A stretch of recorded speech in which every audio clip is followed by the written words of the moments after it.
हे मी नाही, भागवतामध्ये सांगितलेलं आहे. त्याचा स्वभाव असणारा चांगलाच असला पाहिजे. पण पाहत असताना अशी कोणाला मुलगी देणं बरोबर दिसत नाही. तो आपला जावाई म्हणून तरी शोभला पाहिजे. मुलगा दिसण्याकरता सुंदर असला पाहिजे.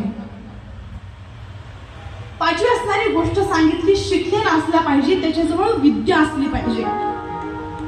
कारण की ज्या माणसाजवळ शिक्षण नाही तो आंधळाच मानला जातो. मी असं म्हणत नाही की जे लोक शिकलेले नाही तर त्यांना काही ज्ञान नसतं, असं नाही. पण जे लोक शिकलेले नाहीत त्यांना आयुष्यामध्ये पुढे चालत असताना कधी ना कधी कोणाची मदत घ्यावी लागते. ते दुसऱ्यावरती अवलंबून असतात. म्हणून शिक्षण घेणं ही सगळ्यात प्रथम गोष्ट आहे. त्यामुळे शिक्षण घेतलंच पाहिजे.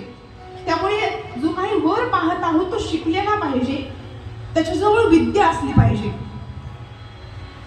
सहावा असणारे जे काही नियम आहेत ते म्हणजे वय असणारे योग्य असलं पाहिजे. मुलगी आणि मुलगा हे तारुण्य रूपामध्ये असले पाहिजेत आणि त्यांचा विवाह योग्य वयामध्ये झालेला असला पाहिजे. नाही तर असं नाही की मुलगी लहान आहे आणि मुलगा असणारा वृद्ध आहे, असं नसलं पाहिजे. मुलगाही योग्य वयामध्ये असला पाहिजे, मुलगीही योग्य वयामध्ये असली पाहिजे.